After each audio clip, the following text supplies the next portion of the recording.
Awesome. So, Mark, I'm super happy to have you here. I really am. And I'm grateful that you took the time out of your day to be part of this podcast today. It's episode 2. There's a lot of interesting things about you. One of my favorites, of course, as I just mentioned earlier, is how you're basically a Miami native. And that's probably something that a lot of people who follow you don't know. I'm sure they see the background, they see you're from Miami, but a lot of people have flocked to Miami as of recent. And that's one of my favorite things about you. I do want to talk about your business. I want to talk real estate, but I also want to give the people a chance to know who you are for real, because the authentic side of you is what's really missing, so to speak, in this industry. And it's one of my favorite things, man. You keep it. What did my dad used to say? Bad to the bone. That's a great song. Yeah. Yeah. We got to play that as an intro. Bad to the bone? Yeah.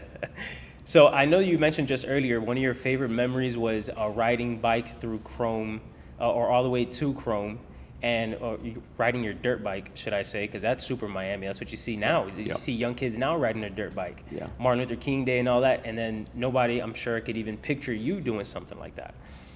Yeah. You're Yeah. here. It's crazy because most people don't know that there's an overflow ravine that runs behind Kendall. Okay. And it's been there. Sometimes it's dry, sometimes it's not dry, depending on. I didn't even know that. Yeah, by the rain. It starts at Dayland, and my uncle Michael used to go by the name of Mickey, and he was a wild man. He lost his life. Was murdered. I'm sorry to hear that. Crazy. Yeah. June 23rd, 1980. So I named my middle daughter after him, Madison. Okay. So he was in Kendall Point, Right. like 80, Okay. like in that area, Kendall Point. He was young, and I used to take my dirt bike from there, and I'd go all the way behind, and I'd go all the way to Dayland. And I was a kid. I don't know. I was 9, 10, okay, and it ended up becoming my dirt bike. Okay, it was a little Cowie 100, and I couldn't stand it. I couldn't stand, so I had to put the kickstand up. I'd start it, and then I'd take off. Okay. And I'd just run until I ran out of gas. Well, no, we'd get gas. And we'd go all the way down to Crone Ave, which, as most people don't know, is where the Everglades starts. Right. But there is the biggest cement refinery in South Florida, and I believe it's Rinker. Rinker's the concrete company. I know Rinker was bought by the Mexican company Centrex. Okay. So I know the guys from Centrex. And they bought that place, and they supply most of the concrete here in South Florida for all the buildings. And they're out in Chrome? Yeah. Okay, I didn't know that. You got to drive out there. Yeah, sometimes I go to Chrome. I mean, everybody knows Chrome is like, everybody relates that to like wherever they want to dump something they don't want nobody to know about. They say, I take it out to Chrome. Yeah. So you used to ride dirt bike out in Chrome. Have you Yep. ever rode at night? Yeah, of course. Yeah? Yeah, we That's did stupid things when we were kids, but there was nobody around in Kendall. It wasn't built up. Lennar hadn't bought everything and built everything. It stopped at the turnpike, really. Kendall just kind of stopped there. Yeah, I get amazed. Sometimes I see like old photos of Miami, and you come from a time where you can tell people now, like, man, all this used to be just trees. Because Miami Beach was all mangroves. Now, I remember Miami Beach not as Miami Beach, and I don't call it South Beach. I call it Miami Beach. But Miami Beach used to be called 5th Street Beach. And you would come there from the mainland, come over to the beach, and everybody would park on 5th Street, and it was a lot of Cubans and Jews, and they would cook out. And they would go to the beach, and they would hang out there, and they would spend the day there. And all the hotels were there, but all the hotels were, had a different crowd, we'll call it, back then. What, we'll call it a different crowd. Yeah, we'll call it a different crowd. When did Miami really start to change from your perspective? Was it like during the 80s? Was that like after the Ed Mariel, I would assume, happened? So the Merlito boat lift was 81? I believe so, yeah. It was 81. Miami changed then. Miami started to grow pretty much in the early 80s. During the early 80s, the industry, I guess it's the drug industry, the cocaine industry. Right. The banking industry started to grow here in South Florida, and there was a lot of banks that came in. There were a lot of bank operators from other parts of the world that came here, and they were able to move money around very easily, and they were able to move money in and then take that money and put it out very locally. So that spurred a lot of the growth.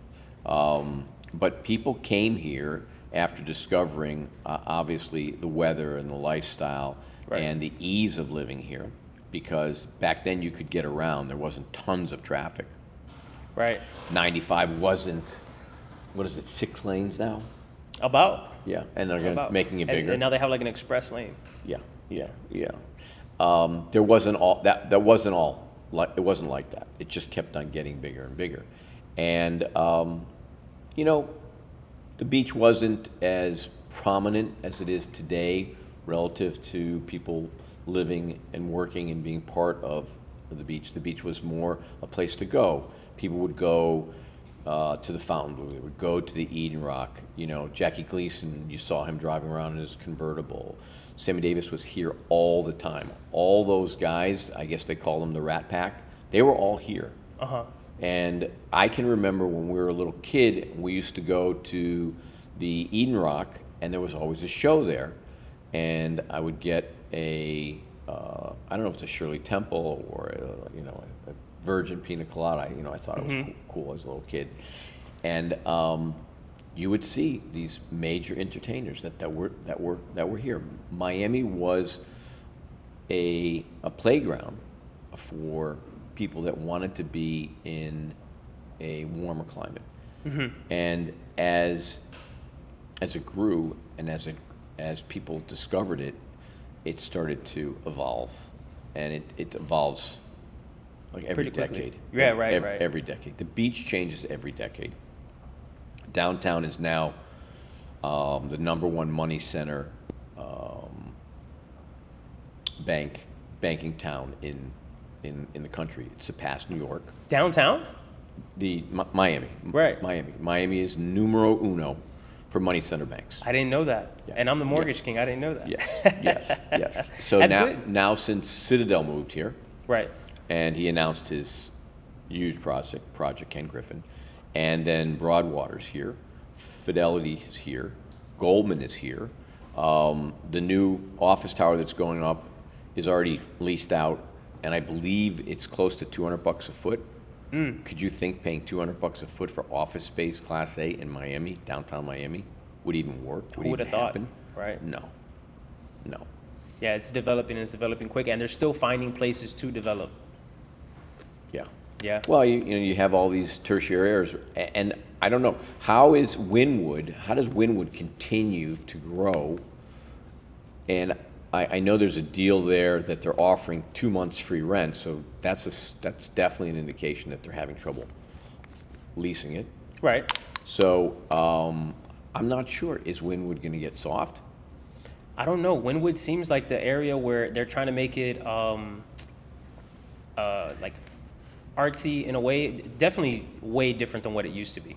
That's 100%. It used to be a place where you would have to, I suppose you still would have to watch your back, so to speak, but now like tourists go out there and they wouldn't even know the history of Wynwood, and if you didn't know anything about Miami, you wouldn't even know what Wynwood used to be. Oh, used to be scary. Yeah, you wouldn't even have a clue. No. But now it's like a party type of place where it's developed. I suppose it's good. Do I think it's going to get weaker? I don't see it getting weaker. I still think people might go and, they call it the Magic Cities. They call Miami the Magic City. It's a trick to your eyes. I think most people are going to get the trick to their eyes. I love all these little areas that always had the names, like Ironbound and Little River and Allapattah and Magic City. They were always little spots, but now they're getting $40 a square foot in Magic City. Yeah. In Little River. And everything's in play. Yeah. And Related's done that. So George was always a visionary. So he's pushed that on his affordable side of his business, which at first that was his business, not building condominiums. So that spurred a lot of his ability to develop. Have you ever seen anything like that in your experience where another major city, let's say like New York or somewhere, let's just use New York, where smaller areas gotten super pricey, like what you've seen in Miami? Sure. So go over the bridge from New York to New Jersey, and all those little towns right on the water, Hoboken and everything in that area, it's gotten really pricey. And a lot of developers from down here have gone up there. Lennar's up there building a project. The president's son-in-law is building a project there with his father, Kirshner's. So there's a lot of activity going on.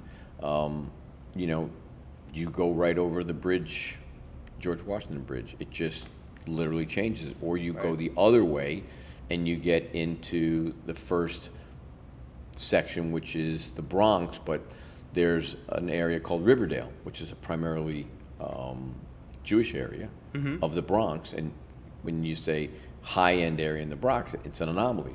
But this happens to be a very high-end area. This is where the Gramasians live, who own the American Dream, Mall of America, Edmonton Mall, where J.P. Morgan's home originally was, right on the river, on the Hudson River. So you've got all these little areas that just get pushed up because of proximity to a major city, a major money center city. You have areas like on the West Coast, you have some issues with San Francisco where the property values haven't gone up, but they aren't going down. They're just stagnant because of what's going on within the city. What's going on within the city? So there's a homeless epidemic. Okay. And it's scared people away. I used to love to go to San Francisco. I used to think it was one of the greatest cities there is. I always wanted to go to San Francisco because I used to watch Full House. Yeah. And I would just always think it was so cool how the townhouses were made uphill on the street and all that. I always wanted to go. And then something happened where I was just like, no, I'm not going anymore.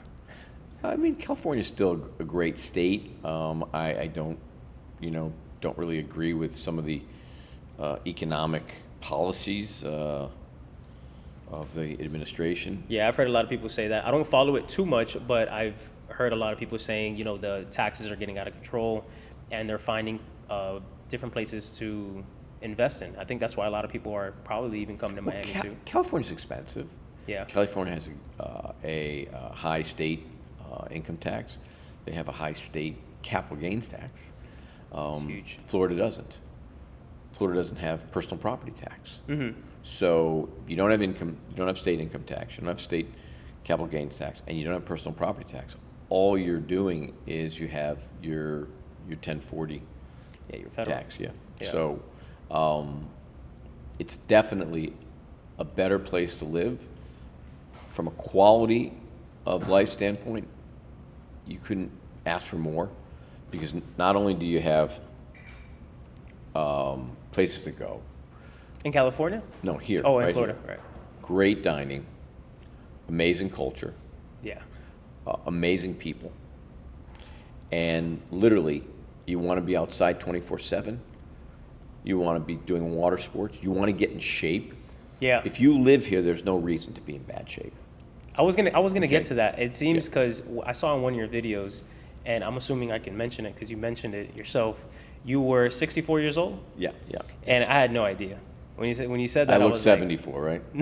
like, nah, you keep yourself in good shape. So I wanted to ask you, were you always like that? What got you into?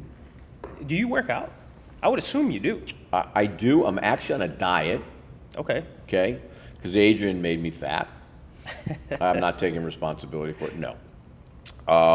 I got really sick at the beginning of the year with COVID. Okay. And sick for like 6 weeks. And it took me another 5 to 6 weeks to begin to start to work out again. And I actually I lost a lot of weight. Okay. And so I put it back on and then I put back on weight that I didn't really want. So I should weigh 145. I feel better when I'm lean. I think I weigh like 155. So Okay. I need to drop 10 pounds. And I work out usually 6 days a week. Okay, yeah, same. So, yeah. My favorite day is leg day. Oh, your favorite day is the My leg favorite day? day is leg day. Yep. Good, yeah. They say you pump a lot more testosterone when you work out your legs. Natural testosterone. Yeah, natural testosterone. Yeah. So yeah, obviously you work a bigger body part. I mean, I'm not a fitness guy. I'd have to refer to, the fitness guru himself, who yells at his landscaper for blowing the leaves. Who's that? You probably didn't hear that one. It's Wes Watson. Wes Watson, freaking, he's angry. He's an angry man. Yeah, there's a fine line and I hope to get your input on it. There's a fine line I've noticed these days with working out and fitness. The line is very thin when you take it from going to the gym, eating healthy, and staying fit, to where all of a sudden it becomes unhealthy, where you're pumping the roids. An unhealthy obsession. An unhealthy obsession. Yeah. You're pumping the roids. You're probably doing damage to your liver. The protein powders. It can get unhealthy real quick. And it's kind of like a toxic environment that I think social media has created, so to speak. But fitness is definitely important, and doing things the right way is important, and being natural is normal. I'm not sure why that's like something these days where being natural is kind of like frowned upon a little bit. Like if you're not jacked with roids, like, man, I'm 5'7" or 5'8", whatever my license says. I think it says 5'8", we'll go with that.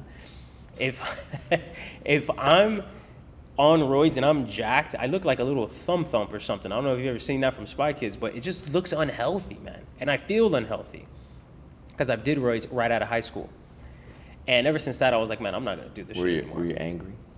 Was I angry? Did you get aggressive? No, I wasn't. I wasn't angry. I wasn't aggressive, but I was always, what's a nice way to say this if I'm going to post this on YouTube? Edgy?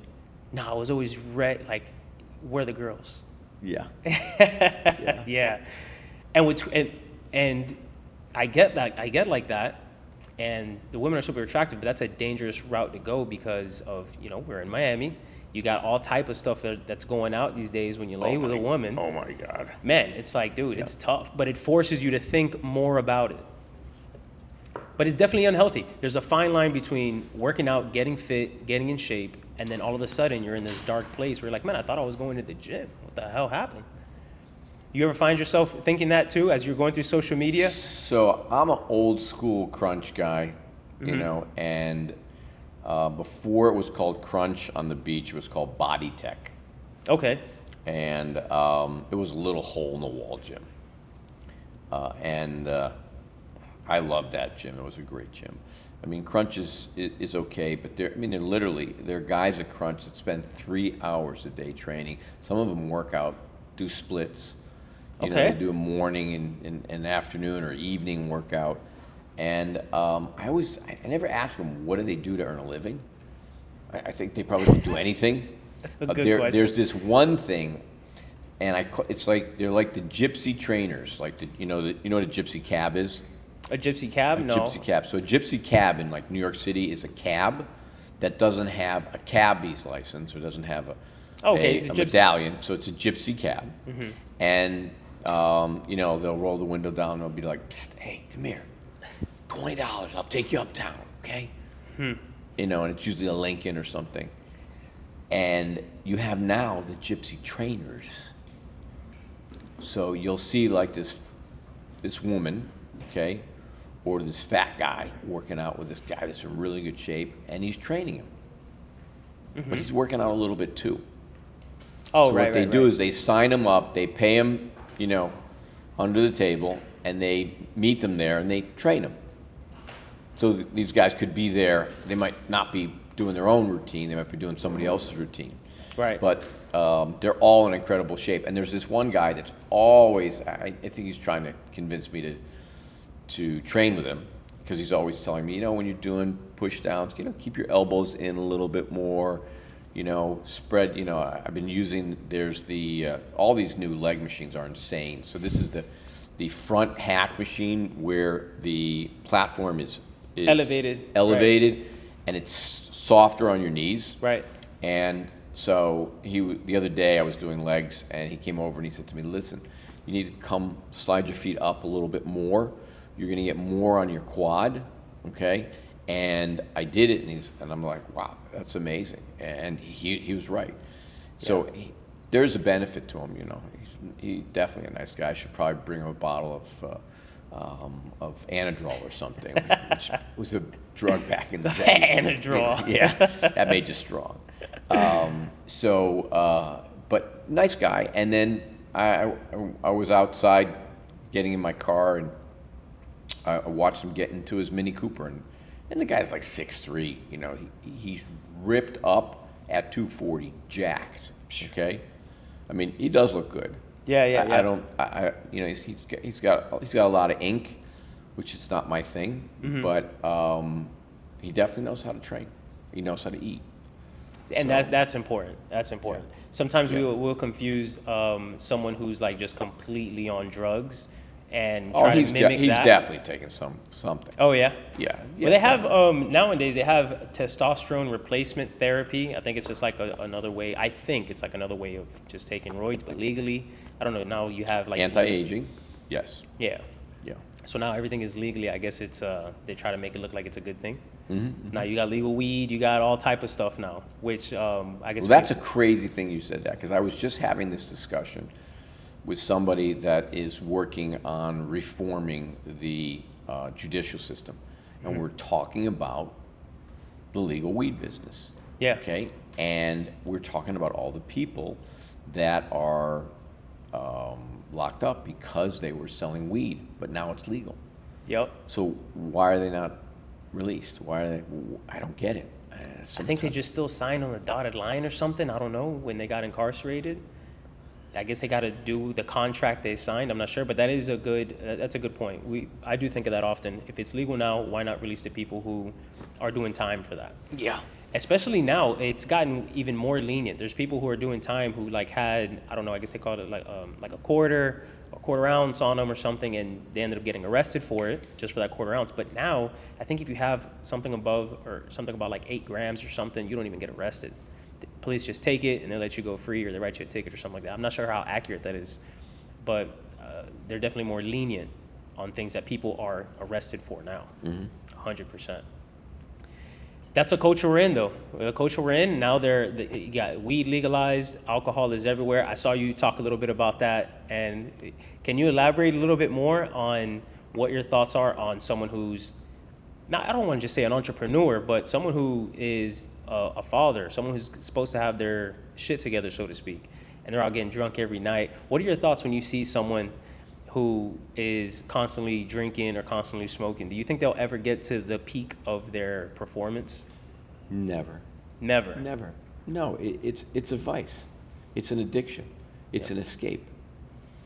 It is an escape. It makes, at least for alcohol, for sure. Alcohol makes any boring situation fun.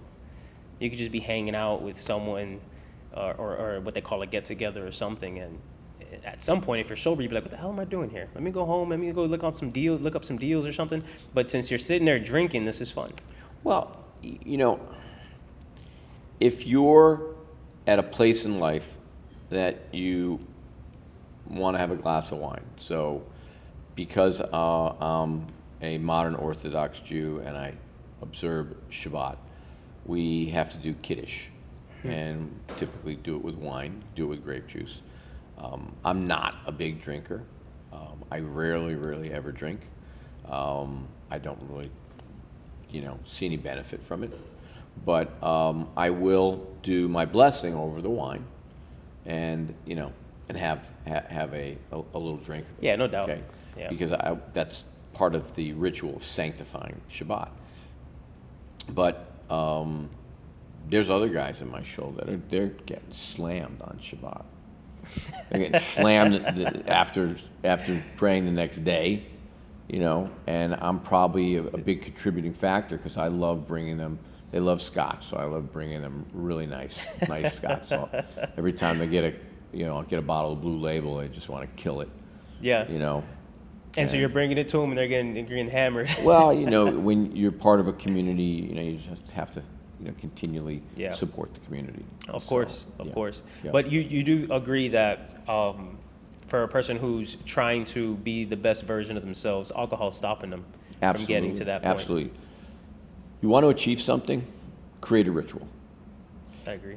Anyone that is ultra successful lives in a vacuum of doing the same thing over and over and over again.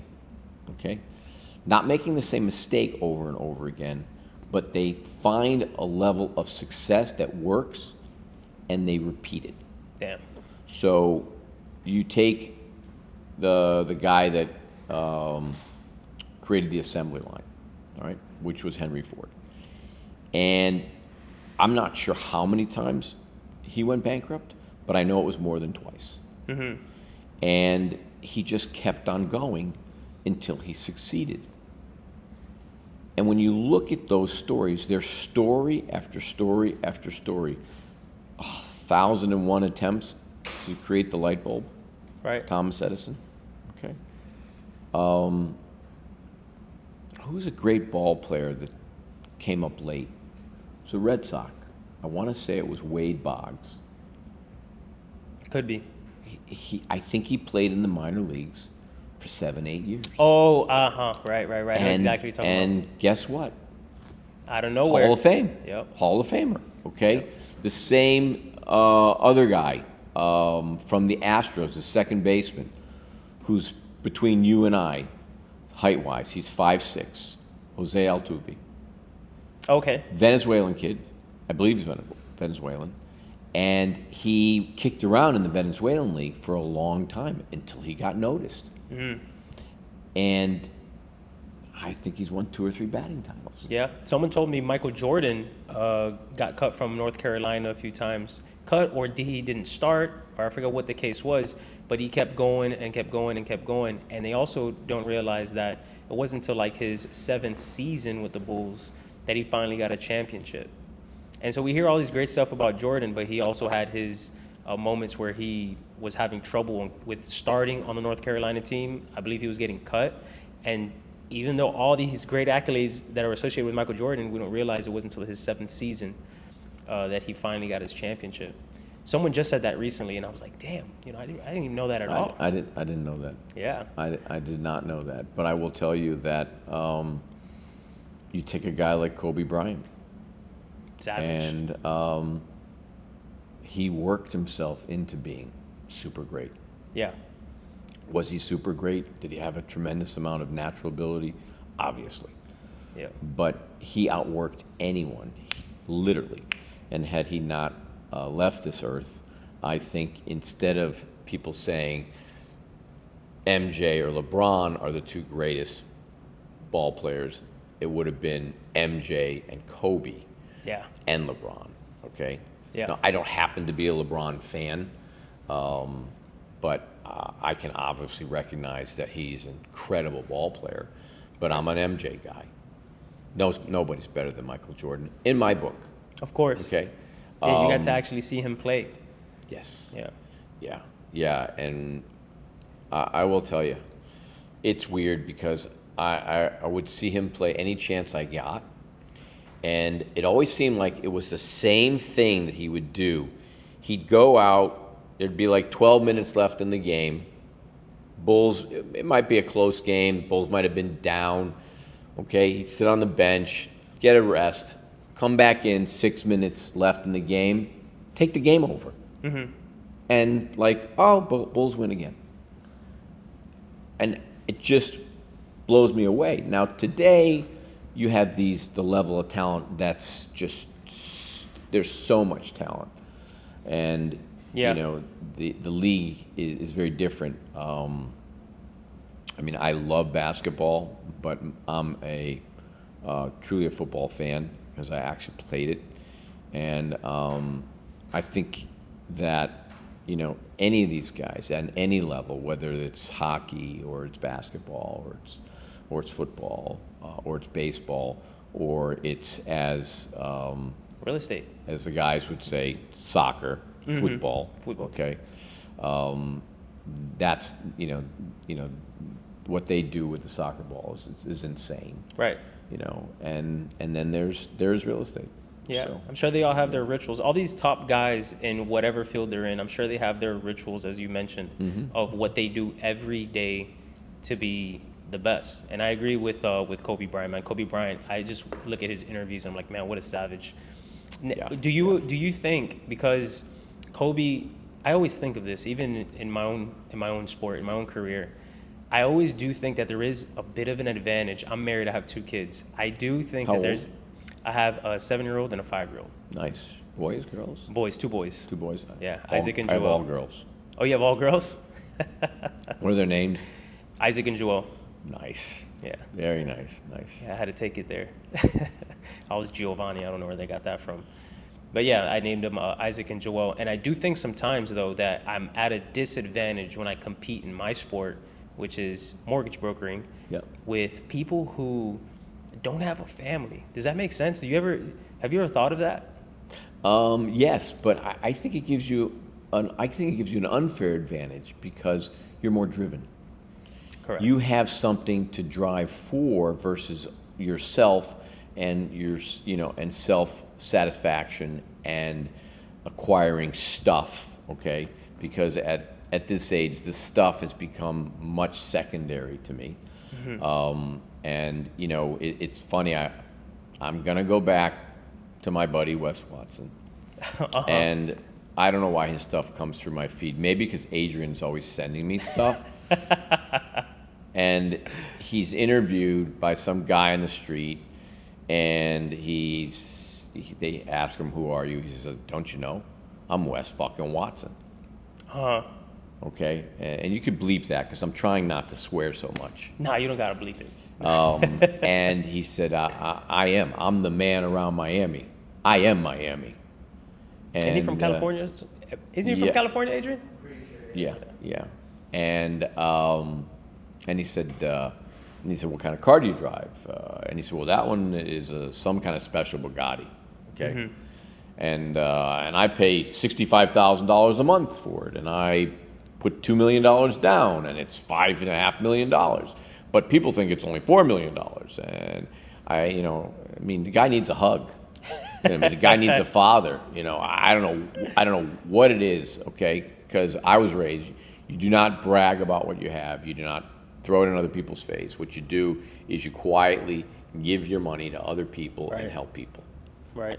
So I was thinking to myself, okay, so that $2 million, I could buy myself $12, $15 million worth of real estate. And in 5 years, I can buy myself 3 Bugattis. Right. And with that $65,000 a month, what else can I buy? And I don't understand that mentality because I was never raised like that. From when I bought my first deal to when I sold that, I bought 2 more and then cleaned those up and then bought 2 more and then built a portfolio by the time I got out of college. Real estate's kind of like the oil business. It's actually the pennies business in the apartment side. You save pennies and it brings dollars down to the bottom line. And when you think that way, all of a sudden you just realize after doing it for 10 years, doing it for 15 years, holy shit, I got $25 million of equity. I got $50 million of equity. And I've got all this cash flow. And you start to internally fund your own deals. And a guy like that, somebody should actually sit him down and say, bro, There's a better way. yeah, okay, and you don't have to yell at people. Okay? Right. People already believe you. And I was one of the guys that actually used to listen to what he had to say because he did actually speak articulately about motivating people. Now it's become weird. He just angry at people. Lost the sauce a little bit. No, he's on the sauce, as they call that. They don't call it the juice anymore. They call it the sauce. Could be. I know that he wears, and I don't mean to talk about him too much, but I know that he wears going to prison like on his sleeve, and he talks about it all the time. It's a little different because my dad and my grandfather both went to prison, and that's that's a piece that they just don't even like to talk about at all. Like my dad just always like, just don't even mention that. Yeah. You know, look, okay, the system, or whatever you want to call it, state or federal, whatever it is, there's good in it, and there's bad in it, and there is, you know, people that don't belong there. There are people that fight the system that are most likely not guilty, but you can't fight the system. I think the conviction rate in the feds is 97%. And so, you know, but something like this guy who wears it as a badge of honor, Right. okay, and, you know, if he was, you know, and I've seen some videos, if he was, you know, this badass in the California state prison system, then what he's doing now, somebody would just take him out. That's the way it works. Yeah, 100%. So he was right. nobody. And I think the guy, you know, he built a brand, amazing. Does a fitness coaching, I don't know what it is, okay? I know some people that he's mentored. He doesn't mentor them anymore because they're not too pleased with, you know, what the result was. Right. But I'm sure there's lots of people that are pleased. Yeah, and that's a great segue to what I want to talk about now. So on social media, there's a lot of, we'll call them Wes Watsons. There's a lot of them. And they're selling all sorts of mentorships or whatever. And I know that you have now Shapiro Capital. Yes, yeah. And what I like so much is, that's why I wanted most people to have a chance to know you a little bit and how you're a Miami native. I want them to know a little bit more about you because you do have a great program that is legitimate. It's not just some social media fugazi thing that's going around. And I want people to know who they're kind of buying from. And you're really humble, right? So I'm sure somebody goes on your social media and they're looking and they're probably like, why isn't he flashing his whatever? And nobody knows really how humble you are, but you are well established in real estate. And that's what I want the audience to know, is you actually do this and you don't have to show off the Lambos or whatever it is that you got, or sit in front of the camera and flaunt your stuff. Now social media is going to have a trouble with that because that's typically the new thing. When someone like you comes on and super humble, actually knows what they're talking about, giving real value. I've saw sometimes you even go on live, on Instagram Live, and give out free, super valuable information. Nobody's even bought a program for you or anything. You're just on there, they're hopping on, and you're giving them free, real deal stuff. So social media is you're gonna be a threat to be reckoned with at some point between people like Wes Watson and other people, other real estate gurus. Tell us a little bit about what it is that Shapiro Capital actually does. What type of is it mentorship? Is it kind of like the blueprint? What is it a little bit about? So back when I was in college, going into my junior year, segue backwards, when we were talking about Wynwood, Right. people don't know that was the garment district. So people don't know that on the other side of the highway was Liberty City. People don't know that. Okay? Right. So I took a year off between my freshman and sophomore year in college and learned how to bartend. Worked for my uncle's real estate company and opened up a towel and t-shirt stand at the Hialeah Flea Market. So that's huge. And I used to get my shit there. So I would go there. The place I bought was from a place called Oak Inc., and they were a t-shirt manufacturer. And they would have boxes of stuff they were giving away. And I would go in there and I'd buy a gross, which was $144. And then I would negotiate. I can't remember Barry's last name, but that was the guy. I have a pretty good memory. And I would take those t-shirts, and then I would get towels from a place called Towel City, which was all over Kendall. There were 12 of them. And I would get all the stuff that he was donating, and I would because he let people take the best stuff out of there, and then he would, say, oh, pay me $50 for that.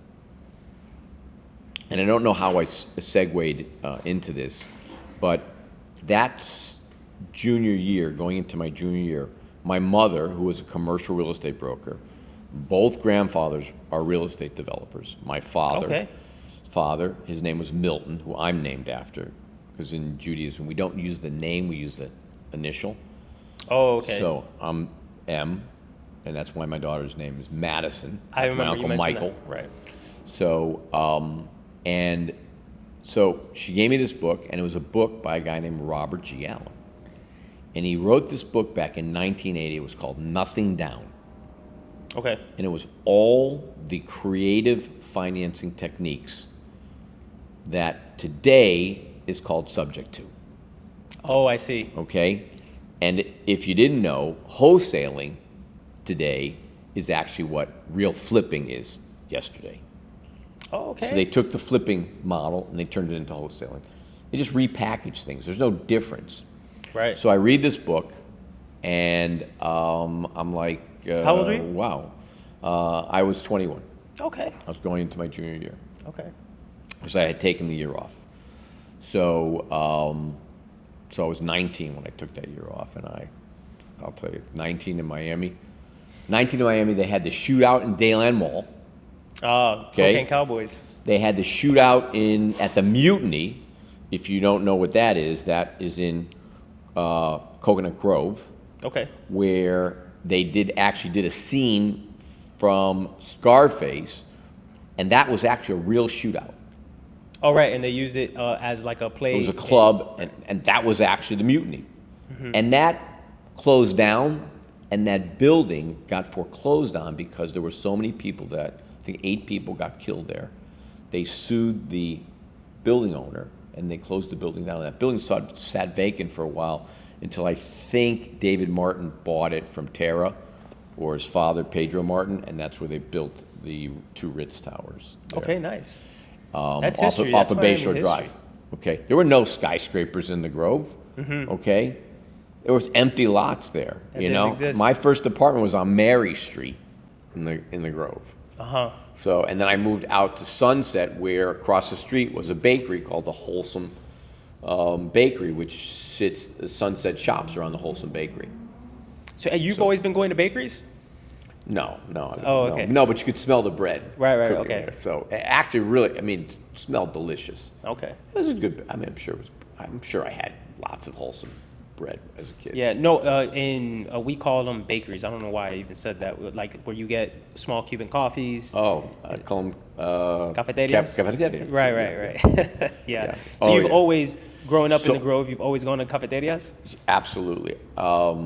I didn't always eat kosher in my life. Mm-hmm. So you name it. Croquetas. Oh my God, it's so good. But why are they so good with the crackers and the mustard? I mean, who knows? And those crackers. Yep. I can just eat those crackers. They're all buttery. But my favorite snack is a midnight snack, a medianoche. A medianoche. Which is, but I haven't seen one with yellow bread in a long time. Oh, you know what? Now that you mentioned that, it used to be yellow bread made with sugar cane. Yeah. And it's like a softer yellow bread. Right, with hamon, a pork. Yeah, they got Swiss, pickles, a little and lettuce mustard. in there. Yeah. Oh my God, those things are insane. Those are fire. And the cheese would be melted in there. Yeah. No. So I went there the other night. I said to Gabriella, I said, I really want some rice and beans. And she's like, "Are you sure?" I'm like, "Yeah." She's like, "It's not kosher." I'm like, "No." I said, "I really want some rice and beans." Right. So we went to a little place on the beach. It's on Collins and 7th. It's called Porta Sagua. We call it PS Cafe. My grandfather used to go there and get a cigar for a dime, called a La Aurora, which is a Dominican cigar. Okay. And I just got my coffee. That's where I got my coffee. There. And I keep wanting to emphasize, those of you who are watching this is a real Miami guy. So most of my audience, a lot of people would like to resonate a little bit and feel like the person they're buying from a little bit. And I just don't want that to slip through. Like, man, this guy is... You're from Miami. Have you ever been broke before? Absolutely. So you have been broke. A lot of people won't even admit that. Best times of my life. Those are the best times of your life? Yeah. Made me realize what was wrong in my life. And it made me realize all the good things that I had that didn't have a monetary value to them. Right. Things you can't buy. And the one thing that you can never take away from somebody is their knowledge. My dad used to always say that. You can't lose your knowledge. So when you ask me, creating this course, because we created a course, we created a community, and the segue into it was we wanted to, and I wanted to be able to pass on what I know has a tremendous amount of value to other people that are really afraid, so that they can unlock their potential and use real estate as the vehicle to lift someone up. So one of my closest friends, I don't know whether he's worth $5 billion today or $7 billion. I'll show you an email. We email each back and forth. He made what's called Aliyah, and most of his family lives, I think he has 9 or 10 houses in Israel. He's a very wealthy guy. Started out with a hot dog stand. Okay. A few years older than me. And he started off with a hot dog stand? He started off with a hot dog stand outside of the Bronx Zoo at 12. His name's Howard. Young hustler. Yeah. And we've been talking about, what I can do to make a difference in other people's lives. And we built this partnership together as friends, that his goal when he became well off, not a billionaire, when he became well off, was that he was going to make a difference in 10 people's lives. And we were talking about it over Shabbat, and he said to me, how do you feel like being my partner in that? And I'm like, I'm in. Mm-hmm. Okay? So the course, which I didn't really realize when we started off, we charged $27 for it. Right. Didn't really understand that the knowledge that I had so much value. It was just practical knowledge. It's just what I know how to do. Right. So when we put it up on school, and then people started to join it, and then we have these calls every week, twice a week, then people are like, wow, this is great. And we literally only launched it, I believe we launched the school middle of June. We had this young woman, and I'll tell you more about her. She joined on June 20th, and she's in St. Louis, Missouri, renovating her first property. Nice. Her name is Lydia. She bought it for $34,000. It was the third attempt at buying a deal, and I was on the first one. I was on the phone with a wholesaler. You think Eric Spotford gets on the phone with his wholesalers? No.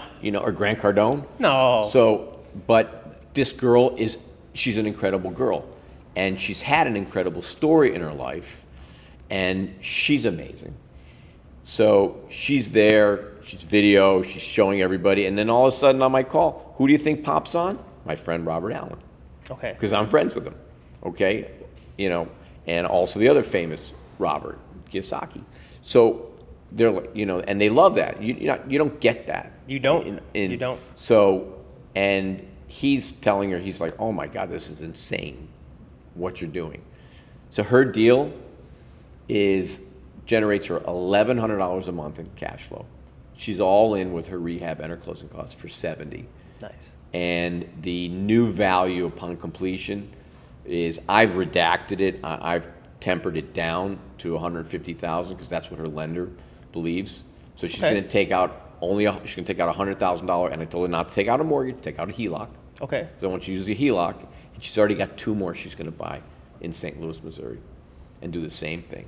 That's beautiful. And I didn't know when this whole thing started, and we've had 11 deals done in less than 90 days since we started this, by just doing these simple, going to markets where the markets aren't super competitive, like South Florida or California or San Diego or New York City, going to these off markets, Ohio. There's stuff everywhere for 50, 60K. Yeah, you can imagine. Yeah. All over the place. And then there's a gap because the Section 8 rents are 20 to 30% higher than the market rent. Oh, is that so? Yeah, you got to look it up. So you go to governmentuser.gov. User.gov. I have to look it up. I'm sure someone But will find I'll tell it you on what the Google. Section 8 is. You just plug in the zip code. It'll Okay. tell you what it is in the market.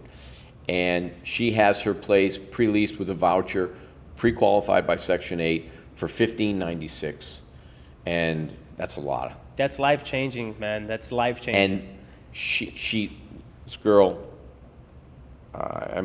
she talks about it. So both her parents, drug addicted. Father went to prison. No relationship with her father. Mother got murdered. She put herself through college, scholarships, financial aid. She didn't want to do the 9 to 5. She got a job selling roofs. She excelled in that from Dallas, Denison, just outside of Dallas. And she's like, I started following you, and 2 days later I bought this, signed up for this course, and it's like, I'm like, guys, we gotta do something. And how does that feel for you when you do something like that for someone? Well, in Yiddish, it makes me warm inside. So in Yiddish, it's called kvelling. It's like when you see your boys do something that amazes you. Right. You feel so proud inside. It's just, if you change the path of someone's life, that's the true wealth. But God, He sees all these things. He does all these things. He helps. So when you lift another person up, it just lifts you up right alongside them. Yeah, 100%. So, and after going through, 4 major cycles, 2 minor cycles in the real estate industry, telling my wife that, I think we're going to have to sell the G4, or selling my place in Vail. And I didn't sell it because of that, because we got divorced, but. It sounds good for the podcast, but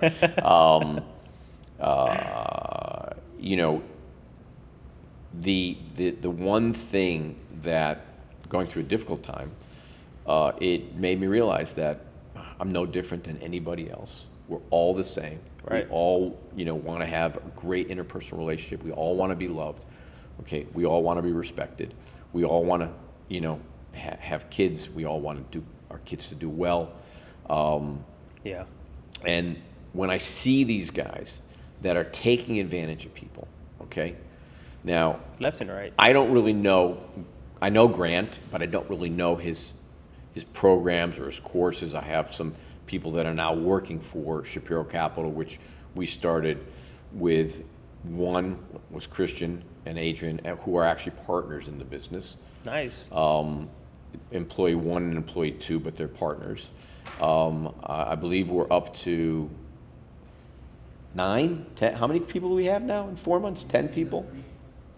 What do you mean total? At Shapiro Capital? Like 9, 11. Yeah. Nice. Out of nowhere, Very good. I was just kind of humble, relaxed, just doing my 2 deals a year. I mean, I don't buy a 3-family house. The last deal we did was a 68-unit condo conversion in Malibu. So you can figure out that's not too cheap, right? Yeah. Have you changed the price of the school community or what the course? We actually changed the price to $47. Yeah. A whole 47? And the reason the 7 is because it's Oh, okay. Gotcha. It's God's number. 7. Yeah, 47. Yeah. So from 27 to 47. Yeah. That's not a huge change at all. I'm going to be No. honest with you. So all the people who follow me, I encourage you, man, check out Mark. Follow him on Instagram. You can find him, Mark Shapiro. The course has actual good value, and you're not going to regret it at all, and it's not super expensive. You got to have $47. Who doesn't have $47? Don't answer that question.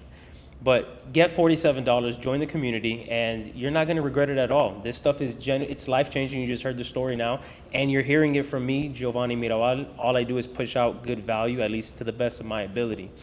You won't regret it. But also, piggybacking on it, because again, as I mentioned, people like to know who they're buying from. It's only $47, but it should be more. I'm going to be honest with you. It should be more because you can't get this at university, the stuff that you're teaching. You really can't. And so this is someone who's from Miami, has been broke before, and since then has done over $2 billion in real estate transactions. Now that's $2 billion. I saw someone say something like if you get 1 billion or something like that of dollar bills, it's like from here to the moon or something. Yeah. This guy's done $2 billion of real estate transactions. And if you join the school community, you're going to get really, really good mentorship. And you might think that you're not ready for it, or there's some excuse building up in your head to not get started. It's only $47. Don't disqualify yourself and say you can't do it. I'm sure he's got tons of different ways of doing creative financing. And I only say don't disqualify yourself because that's something I get a lot in my business. When I tell someone, hey, you can buy your first duplex on an FHA loan financed to 3.5%. And they're like, no, I would never. That doesn't work. Yeah, right. It does. Yeah. It does. People get that all the time. So you're not going to regret it. How do they find the Shapiro Capital? If they go to Instagram, it's the Mark Shapiro. And it'll be in your bio. It's right there in the bio. And at TikTok, I believe it's the same. I think it's at Mark Shapiro. How does it feel now that you're talking about Instagram and all this stuff? It's so new to you. I will tell you the weirdest thing that happened to me, and I actually was telling the guys because I forgot it. The other day I was walking to Shul, because on Shabbat we don't drive. I'm walking to Shul. A guy comes up alongside of me on a bicycle, and he says, "You're Mark Shapiro." And this is happening over and over again, and it's weird. It's just a weird feeling. Yeah, no doubt. And at first I was kind of taken back, so I was like hesitant, and I'm like, yeah. And I was walking to Shul. And for all you guys that don't know, Shul is temple or church, whatever you want to call it. Right. And he said, I love your content. I want to give you something. And he hands me this wallet, and he said, I make wallets. I live here on Miami Beach. I really want you to have it. So I just remembered, and I wanted to tell these guys because I want to do a little content on it because I don't know what the guy's name is because he took off. I wanted to thank him, And then I told Gabriella, and she's like, "Honey, that's a little weird," I'm like, maybe it was. So, but it's a nice wallet. Yeah, no doubt. I'm sure it was a little weird now that you tell people like, hey, if you want my information, go to my Instagram, and you'll see a link in my bio. Back in the day, it was just like, here, get my number, or here's my email, and I'll send you some more info. I was just like, find me on Instagram. So, you mentioned earlier that you were, when you were young, I think it was 19 years old, you were selling T-shirts or Towels, Yeah. T-shirts at the Hialeah flea market. When was it that you started like grinding? Was it at 19 when you started doing that, or when was like your first job or something? So at age 12. Okay. My father had a snowblower, so it was in Connecticut. Okay. And my father said, I'm going to teach you how to use the snowblower, and you can do our driveway. And when it snows, you can do everybody else's driveway, and you can charge them. But my driveway's free. Okay. My father was always cutting deals with me. So I was able to do that driveway, and then lo and behold, I got 12 other driveways in the neighborhood. And I started to hustle. But for me, when school was out, the next day, my mother had me on Eastern Airlines coming here because her family is all from here. My father's family was from there. Okay. And I never stayed there to hustle, but when I was here, I always followed my uncles around. I always worked for them, whether I was in their office or they were sending me on errands, running around Coral Gables doing something. Right. Okay? So I've been grinding my whole life. Man, it's so some people might see that and be like, "Oh, that's so sad," but man, I love that. No, what's so sad about it? That's just the generation we live in, man. I had great girlfriend in high school. Uh-huh. I played 3 sports, and I still found time to work at a gas station, which was the cool gas station to work at. Okay, I still found time to do anything that I could to make any extra money, and I loved what I did. I loved growing up. Yeah. Okay, and to this day, I'm still friends with guys that I was friends with from when I was 8. Very good. And just reminding myself, I have to call one of my buddies who just got over COVID. So. Oh yeah. Yeah. Yeah, give him a call. Give him a call. Yeah, but I love the fact that saying. you've been hustling for so long. That's like something that, especially in my generation, is like not even talked about, or I read a study recently that like we're in a generation where most kids are like, they're living with their parents so they're like about 40 or something like that, 35 or 40, I can't remember. And it's like just such a victim mentality. And I love the grind. I love the hustle. It's like, it's addicting a little bit. All my kids hustle. But my youngest, Isabella, is just like me. And she said to me, Dad, my boyfriend is in his senior year at University of Tampa. She's in her sophomore year. And she said, Dad, I want to learn the Airbnb arbitrage business. And I said, I could teach it to you. I don't really know it because I'm not in that business, but I have a friend from Dallas who's in it. And she's like, no, can I take your course? I'm like, yeah, it's $47. She's like, come on, Dad. I'm like, yeah, really, it's $47. And I said, no, you can take the course, obviously. Your boyfriend can take it. And so now her new thing is, so she's taking the course, and I'm like, honey, you just got it like 3 days ago. She's like, yeah, I watched them all. And she goes, I want to buy a property. I'm like, okay, does Jeremy want to buy a property? That's his name. He's like, yeah. I said, okay, follow what it says in the course. So she'll be hustling. So she's going to buy a property, or is she going to do the Airbnb arbitrage? No, she's going to buy a rental. Okay. She's going to buy a rental. Good for her. Yeah. Good for her. With her boyfriend. Okay, good for him too. Yeah. So, yes. And so your course great. Also teaches Airbnb arbitrage? No. Oh, okay, she wanted to do that. Okay. And I told her, I said, I really don't know that business. I don't try to profess of things that I don't know. I don't do them. Right. But of course, I probably know somebody that does. Very cool. So, yeah. And so in your course, you're teaching people creative financing? Absolutely. For, what is it, fix and flip? Do you teach wholesale as well? We actually are doing a wholesale course. We've recorded it. We haven't launched it yet. We'll probably do it on a separate platform. And it's not wholesaling. It's called ethical wholesaling. I like that. Because wholesaling is such a trashy business. And really, in the wholesaling business, you're really a shrink. Because you're dealing with people that have gone through a tragedy. They're hoarders. They've gotten behind on their mortgage payments. Something ain't right. They've got some psychological issues. So you have to manage them. But most people don't understand that if you create a memorandum of understanding with the actual seller, and you make sure that they read it and they sign off on it, and then you can put it as an adjunct and record it on the land record, you're protected, they're protected, and then that's the pathway to actually ethically transferring the title. Okay. So there are, a typical wholesale guy puts 1% down, and then they'll try to sell the property as fast as they possibly can. They don't want you to realize it's really worth more. Right. So in our course, we give a real opinion of value, and it's not our opinion, it's a third-party opinion of value. And we're only looking at a smaller spread, but we think that it'll create more volume.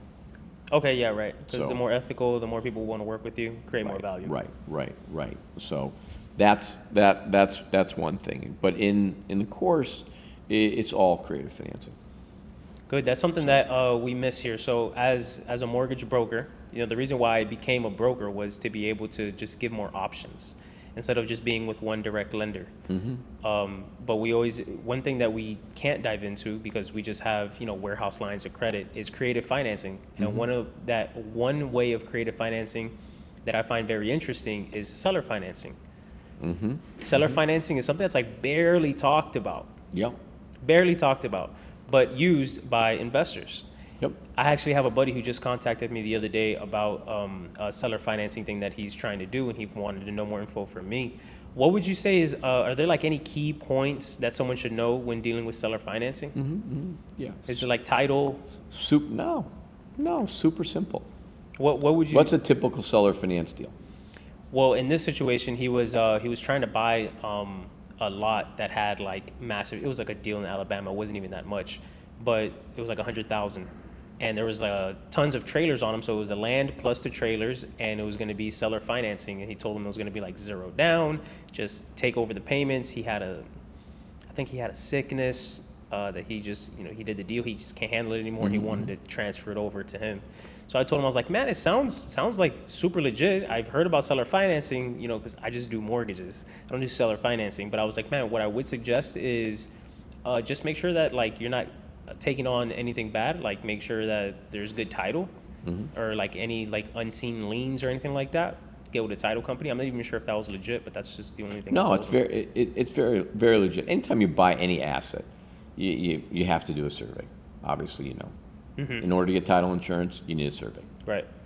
So the survey is going to tell you whether there is any exemption or exception to the land record on the use of that land. So as you know, trailers are not real property. Right. They're personal property, just like a car or a boat. Right. So you can't finance it with a mortgage. You have to finance it with a finance agreement with the UCC1. Okay, I didn't know that. Yeah. So that's the way you perfect the interest in a car, or that's the way you perfect an interest in a boat, or so forth. Something not attached to the ground. Right. Or when you buy paper. Like a mortgage? Yeah. Yeah. I'm glad you said that, because most people don't even know what paper is, because it's all, it's a mortgage.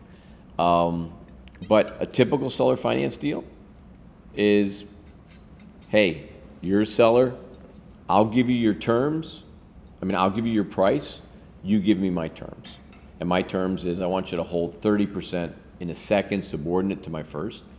As long as my first is okay with it, we'll write the paper that they want, the way it's subordinate. Okay? They don't have a right of anything. And that's my down payment. Boom. It's like the simplest thing.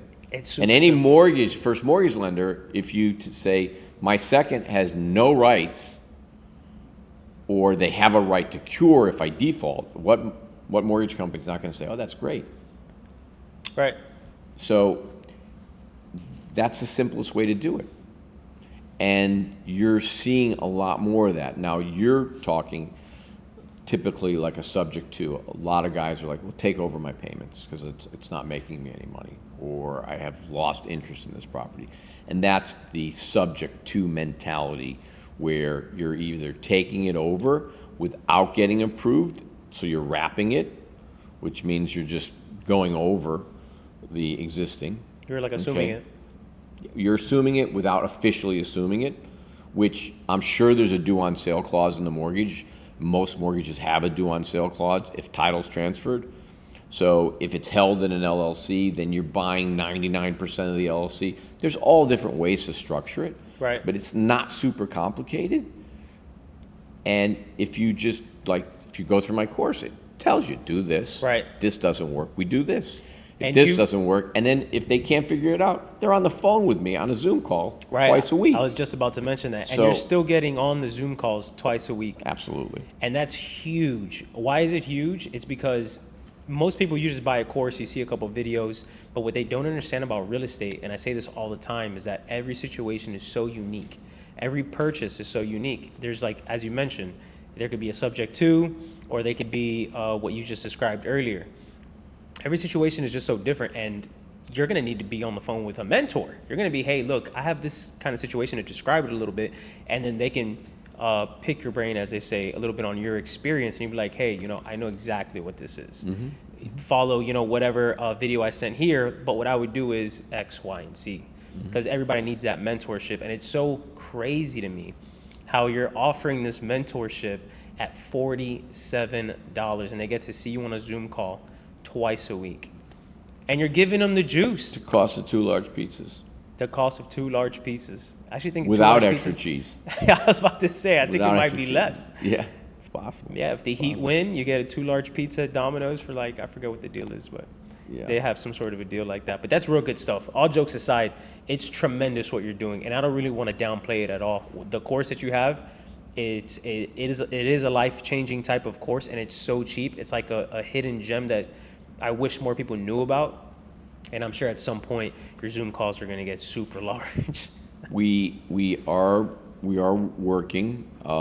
We are growing the platform. Right now, it's organic. We did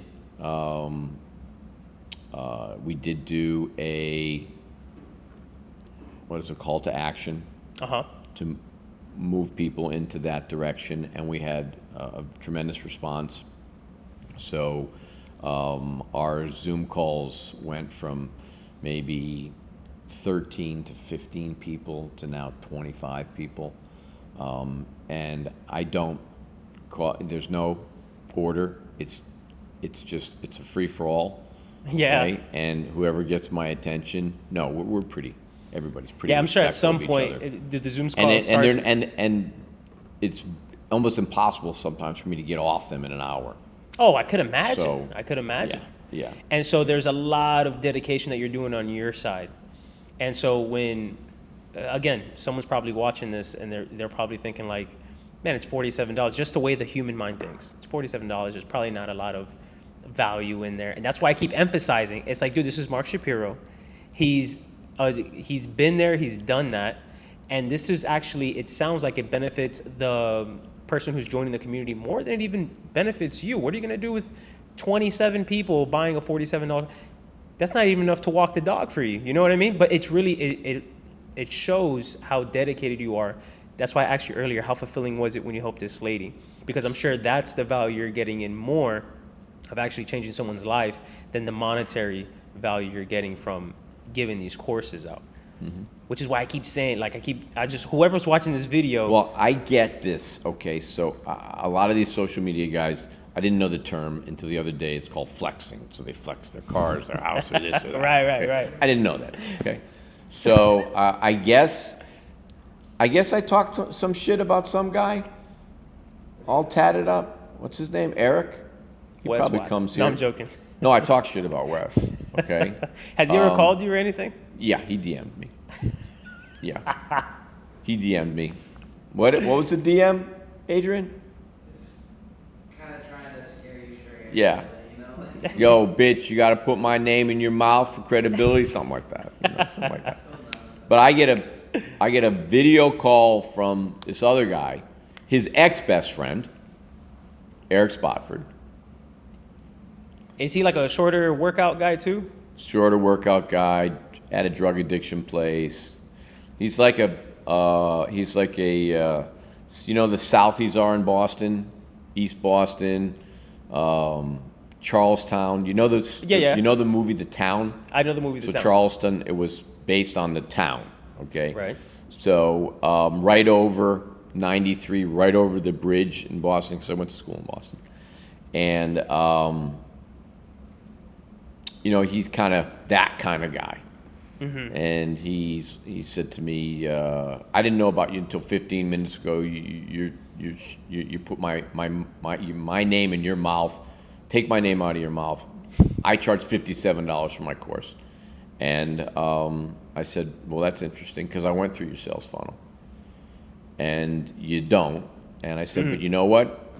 And he said, and when I tried to defend myself, you deleted me from my comment, from his comment. Okay. So apparently, one of the kids that handles my comments, which he does no longer work for me because he did do that. So I called him back to apologize for that, and then I called him back, and he didn't pick up. So I left him a message, and I said, "We're going back through your sales funnel, and if I'm wrong, I will do a video apologizing for what you do." And the conversation evolved. It didn't devolve. It evolved into, he said, well, because I said it takes 15 minutes to learn the Section 8 business. I could probably teach you to do in 8 minutes. And he's like, well, for you and I, yes. But I offer a white glove service for my service. Mm-hmm. So his white glove service is he charges you $30,000 and he will give you the privilege of buying one of his Section 8 properties that he bought in Ohio, renovated, marked up, manages for you for 10%, for the grand privilege of writing him a check for $30K. Yeah. Now, For $100,000, we'll sell you 5. Okay? Well, guess what? Lydia, who was one of the originals, at $27, just bought her first. Okay? Right. And she thinks because her NOI, you know how we value things on Net operating on income. comparables, on net operating income, and on replacement costs. She thinks it's worth somewhere between 150 and 180 because that's what her real estate agent said the CMA is going to be when you're done with the renovations.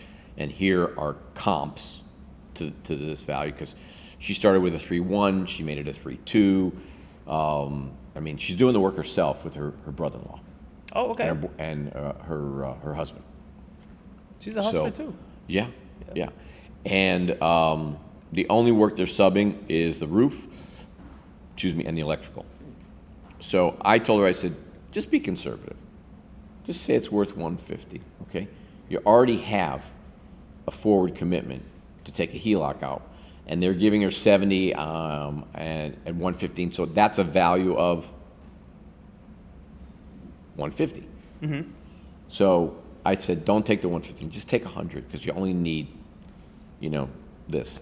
And she'll have herself $300,000 to $400,000 in equity and somewhere around $25,000 to $3,000 in cash flow when she completes deal 2 and deal 3. Damn. And I have a young kid who's a freshman at University of Oklahoma. Last night we were actually analyzing his deal 4 and deal 5. He has 3 deals. Now, granted, he got his father to put up the cash. Now in Oklahoma, a 2-1 is $20,000. Okay. And he works at Lowe's, so he took out a Lowe's credit card. And he gets 50% off on everything he does, and he did the renovations himself. Very good. $1,200 worth of renovations. And that one is generating him $800.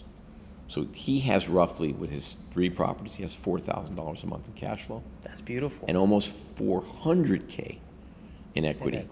And his father said, you can finance all 3 of them. Very good. So I said, what are you going to do? He goes, I'm going to the bank. I said, what bank are you going to? He said, there's a Bank of Ozark here. I'm going to the Bank of Ozark. And he said, they offer me a line of credit. I'm like, you mean a HELOC? He goes, yeah. And he says, it's very expensive. It's 9%. I said, prime rate's 8.5%. Right. I said, young man, they're charging you 50 bips over prime, and you're 19 years old. He goes, I thought it was a lot. You think so too? And I'm like, no, Raymond, it's not. So he brought me 2 deals. One was in Tulsa, which we figured after we underwrote it was too much. And my underwriting is on the back of a napkin. I mean, I underwrite if I buy, 500 units, I do it on the back of a napkin because it all underwrites the same, in my opinion. Yeah, most Right. people take out a whole Excel sheet. Well, we do. We have a model. Oh, we model everything up. But you get the idea. Yeah, I mean, I'm going to be within 5%. My NOI is going to be within 5% of what anybody's going to underwrite in their model. They may get a higher number because they may push some assumptions, and I'm going to cut my assumptions a lot harder, whether it's a CB or an A property, because they all run at the right expense ratio. You just know this after you've done it. 25,000 units. I've never really counted on top of that, but it's more. But Yeah. you just do them. That's just what it is. Yeah, and you can't, the info you're giving out now and how you're changing people's life, you can't get that with anywhere else. You can't get that anywhere else, or at least that I've searched online. You can pay $30,000 for a property. Oh, you can pay 30 Yes, grand. that's You can definitely. do that. That's always a good Yeah. option. Save up 30 grand. Don't put it on a down payment. Just buy a course. Yep. That's ridiculous. But you're honestly, man, you're giving people a grand opportunity to really have some real good insight on some stuff. What is a deal for you that's changed your life? Real estate deal. What's that one real estate deal that you said, okay, now things are different after I close this one deal? Has that ever happened? Yeah.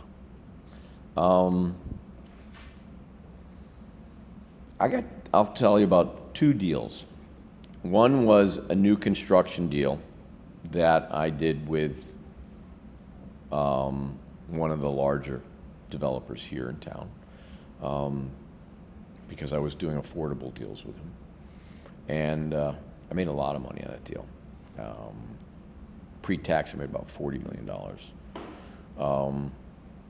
And I thought, wow, I'm a smart fucking guy. But I wasn't. But when I was 25, going on 26, I bought a deal, 183 units. It was in Connecticut.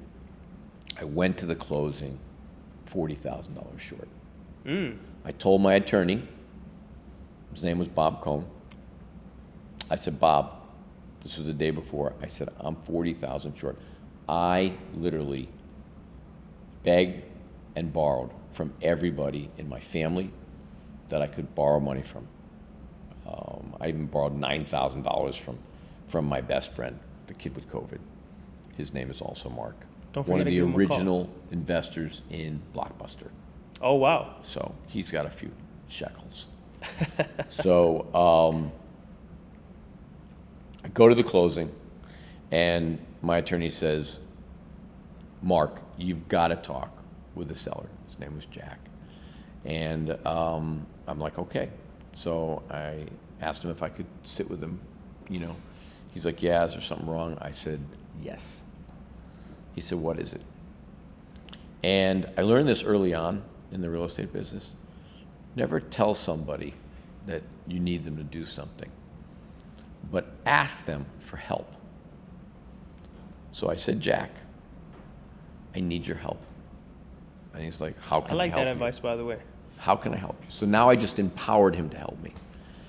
And I said, I'm 40K short. And I'd like to borrow from you. I'd like to borrow $60,000 out of the closing proceeds for 2 months, for 60 days. And he said, you're 40,000 short, you want to borrow 60. I said, yes. He said, I'll loan you 100 for 6 months because you're never going to be able to pay it back. And I ended up not taking the 100. I ended up taking 60. And because I was planning back then of using my security deposits to pay him back. Okay. And he's like, no, you have to, you know, so when you sign this note with me, it's going to be a personal note. You can't use security deposits. I'm like, okay. So we close the deal. I'm running this deal, and I get a letter in the mail just about 90 days into the deal. And from a condo converter. Guy's out of Boston. Okay. And he said, I'm interested in your property. So I call him. Back then we used phones. Back then we used phones. Yeah. You didn't Instagram him? 1985. And guy's name was Peter. And he lived in Milton, Mass, which is outside of Boston off of 128. And he said, I'd like to have lunch with you. So I go, and Milton's very stately because the Milton, it's a prep school there, Milton Academy. And drive up this long driveway to this really gothic, white shaker shingled house, go to the front door, and his mother answers the door. His mom. His mom. And she said, oh, you're Mark Shapiro. And I said, yes. She said, come on, we're sitting out back. So, sat out back. We had a lovely lunch. His mother was amazing. And this guy talked so fast, and he was super charismatic. Blonde hair. He looked like he was from Southern California. Really good shape. And his estate was insane. And I'm like thinking to myself, wow, this is pretty insane. And I come from a good family, you know. And he said, look, I'm going to make you an offer. And he said, I'm going to write it on a piece of paper. And I want you to take it with you. Don't look at it, okay? When you get in the car, look at it. And then when you drive back, think about it, and then call me the next day. So I'm like, oh my God, oh my God, oh my God. So I get in the car, I look at the offer, and I think I almost went to the bathroom on myself. Yeah? Because I'm thinking, is this the right number? because I paid a third of what he's offering me for this Uh-oh. property. And I'm thinking, I make $3 million if I sell this property right now. Damn. I'm not even 26 yet. So I go home, call my dad. My father said to me, that's too good to be true. For sure. You know, my dad's a dentist. So I call my lawyer, Bob, the one who closed it, and I said, Bob, do you know who this guy is? He says, no. He says, but he went to BU Law School. He said, let me call a few of my friends that went to law school. I said, can you do it right now? He goes, yeah, I'll call him. And, back then people sat at their desk and worked. So he calls me back and he said, oh, this guy's real. Boom. So we wrote a contract. I had to decide, from a tax standpoint, how to handle it. Back then, capital gains versus ordinary income was 6 months and a day. I sold it 6 months and a day. I walked out of the closing with a check with $3,133,000. I forget what the change was.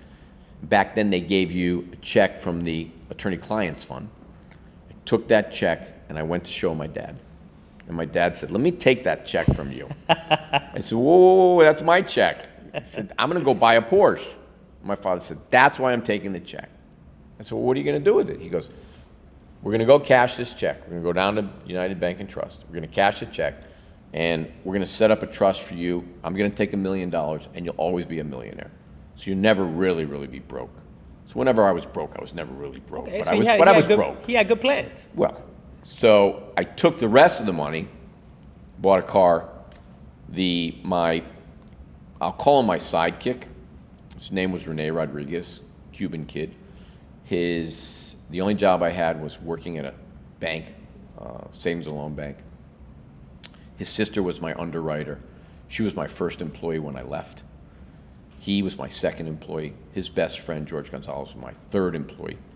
And I taught him the real estate business, and we ended up doing a affordable company. We did a company called La Comunidad and Casa Nueva. Okay. And I made him 51% because we could borrow money much cheaper because he was a Cuban American minority. Okay. And I still talk to him to this day. And I wanted to do something nice for him, and I started this tradition.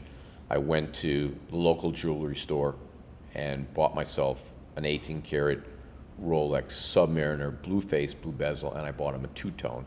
And then I put the name of the property on the back, and the date we bought it, and the date we sold it. And to this day, I do that on every one of my watches. Very nice. And we always have a watch as a closing gift for when we buy something or when we sell something that's substantial. And then I went and bought a house. That's dope. And a car, and then I took the rest of the money and I bought more units. That's it. Mm-hmm. And ever since then, kept buying more units, replicating, duplicating, doing it all over again. It's not super complicated. It's not, but most people would think it is. Most people would think it is, and I think they'll be pleasantly surprised once they get access to your. Well, the fact that most mortgage brokers don't even know that a first-time home buyer can buy a 1 to 4 family house using 96.5% leverage with FHA. Right. And if they don't have the down payment, they can also go through the down payment assistance program. Yeah. And then if they're planning on doing a mod rehab, they can do the FHA 203K loan program. Right. And I'm like, why aren't people doing this more? Why? And Lord knows Miami needs 203K. Oh, because they go God. to purchase a $500,000, $600,000 property, and you go inside and it's like, this thing was last remodeled in the 70s. Yeah. Miami needs that everywhere. Yeah. Actually, most of Florida. What's the local FHA max here? It's well over $1 million, right? The FHA, on 4-unit, it changes. So per unit, it changes. Per unit. So on a 4? So on a 4-unit, I believe it's a little over $1 million. I mean, how do you not find a deal? You buy a 4-unit, you live in 1 unit, you live lean for a little while. You only have to keep it for a year. Yep. Because then you could pay it off and do it again. Yep. Right? Pay it off, do it again. pay off the entire mortgage? Yeah, well, FHA. If you want to do No, another FHA, if you wanna do it- it's so it's a 1 year hold.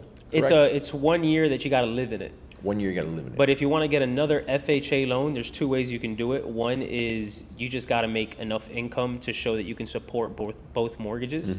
But if you don't have enough income, right, which most people probably don't, the next property you buy has to also be another primary, but it's got to be 100 miles away from the other FHA. Got Or it. the other conventional. It really doesn't matter if it's FHA or conventional. Right, It's right. got to be 100 miles away from your old primary. Right. But if with you a got mul- enough income, you with can a go- multi, forget the standard DTI on a 203K, which is what, 43? On a 203K, Yeah. they're at 56%. Yeah, is How that do you my- not qualify at 56%? In the olden days, it used to be 28 was the top ratio and 36 was the bottom ratio, and nobody deviated. That's tough. Yes, nobody deviated. Those are tough ratios. I barely see those ratios these days. Yeah. Everybody, Even Bank of America doesn't underwrite it that tough, yeah, right? and they're the worst mortgage company out there. So. They're depository banks, man. But I really would hope that somebody from my audience checks out your. You guys have it on school, right? Mm-hmm.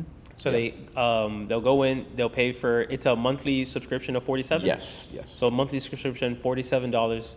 I think that's less than Netflix these days. I think Netflix increased their price. I forgot to how much though.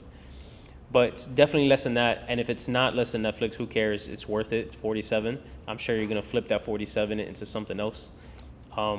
But I really like what you're doing, man, and I'm glad that you came. I'm really so grateful that you Thank came you. over Thank you. and you're showing my audience how it's possible. There's different courses, creative financing. You also mentioned in your school community, you're going to be teaching Section 8. We actually have a Section 8 course in there. Sick. So in the school community, there's the real estate course. There's how to start a business, because they go hand in hand. Right. And there's a Section 8. And then we just dropped this month new content, which is our 30-year mortgage hack and the HELOC mortgage hack. Okay. And the 30-year mortgage hack is, you may not know this, okay? You can take a 30-year loan, and how do you turn it into a 7.5-year loan? 2 additional principal payments. That's it. Right. It just kicks the interest on paying the second and third payment to the bottom, and then eventually you pay off the principal, the loan's paid off. Yeah, if you could attack the principal in the beginning, because Yeah. most of your mortgage payments just go straight to All interest. interest. And people don't, Yeah. most banks don't want you to know that. Yeah, of course. So I'm waiting to get, a scope and a shot, So, Tack at the ear. No. yes. Oh, what is that? Oh, Guy comes up, puts his hand on your shoulder, and you're like, why do I feel drowsy? Just look at Where's Jason Bourne? So, good stuff, man. I really would hope that people sign up to your stuff. You're teaching Section 8. You're teaching creative financing.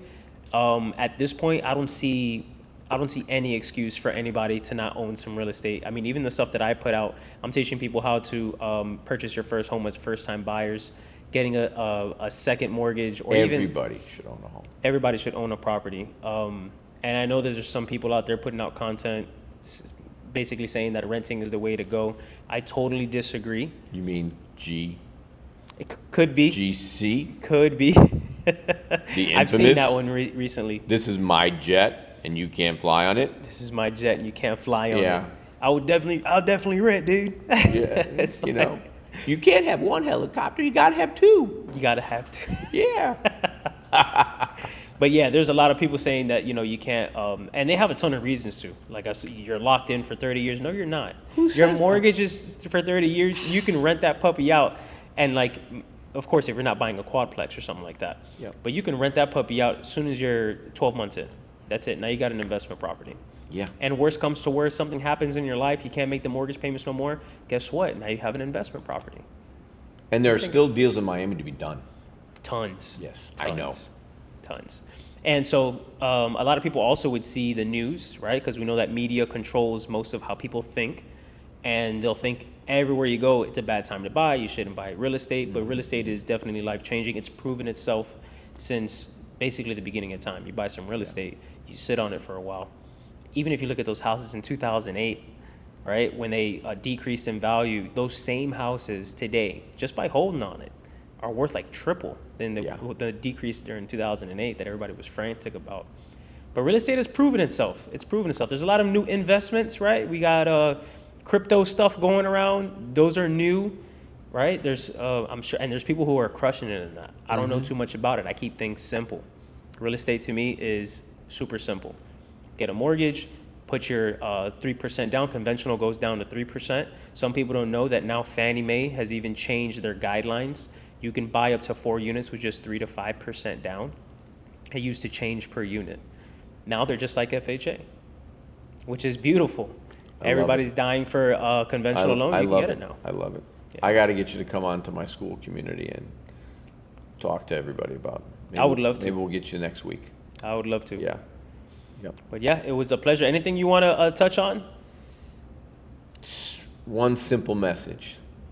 What's that? What's one message that you would give? This is the simplest message.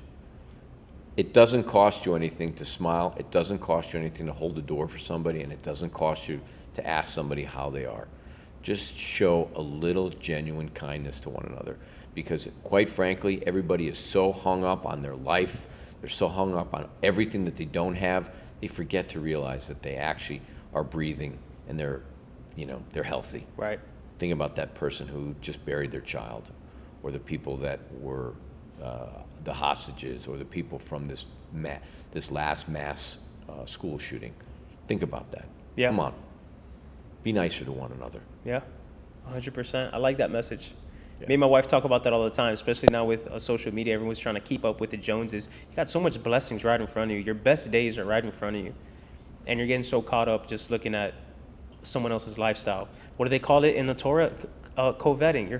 Don't covet your neighbor, man. Yeah. That's what they got. First thing we say, first prayer we say is called Modani.